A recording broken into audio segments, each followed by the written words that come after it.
After the destruction inside the Blitzkrieg, the groups patched up their wounds and caught up Blister on all of the subterfuge they had uncovered. Blister was as surprised as anyone, but now sought to circle his wagons and regroup at his base, Hockenvale. The gang decided they needed to go to Castle Hobknob and figure out what role they had to play in all of this.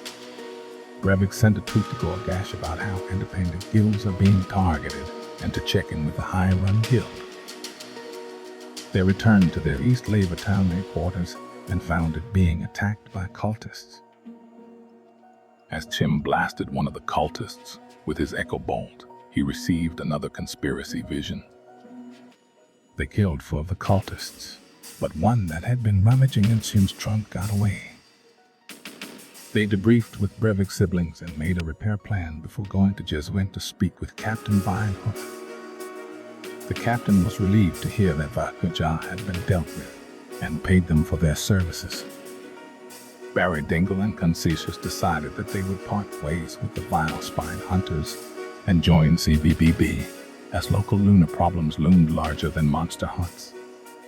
As they departed, they bid farewell to Captain Vinehook, and Tim fully convinced him of many of his insane theories. An evening with the Hobknobs. They traveled to Jeswin and met up with Mardu West, Badface's private investigator. Mardu had been tasked with following up on Greta Hobknob's contract request to try and figure out where Empress Rosal had been going. He told the gang that he didn't really find anything interesting. She had been meeting with advisors and people from a variety of factions, as one would expect for the Empress. The gang traveled to Castle Hobknob and met with Greta and her advisors. They first had Mardu give a debrief to her of his observations. The only thing that stood out for Greta is that the Empress had been meeting with her youngest son, Blorm Hobknob. He's not very important, so that part was puzzling. After that, they got her up on all of the Elvain treachery.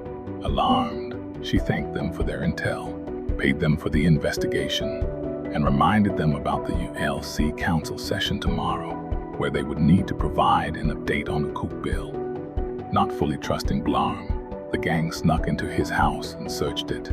They uncovered some items suggesting that he might have been catfished by an Elvain woman. While interesting, they didn't find anything concretely damning. They returned to their Labor Town headquarters and prepped for the ULC session.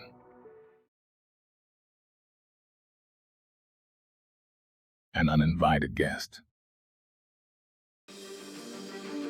The gang arrived at the ULC meeting the following morning and saw the primary council room full of dignitaries from across the empire. Tim and Brevik reviewed the agenda and saw that they were a decent bit down on the list, so they had time to observe the proceedings before being called. The gang saw members from the Manic faction, the Elvain faction, the Maglama faction, the Zerlagroup faction, and many others, including their lawyer friend, Jiminy Walbender. High Chancellor Snickers of the Maglama waved her hand, and the room fell silent as she called the meeting to order. King Thavok Tirburden of the Dwarves opened the proceedings with various remarks to the gathered factions and the importance of finding the other lost relics. Emperor Ogle began the initial agenda items by updating the factions on some of the military work that the ULF has been conducting on the surface. Just as the Emperor was moving to the next item, the entrance to the council room smashed open as a Rakdos gang giant plowed through the guards.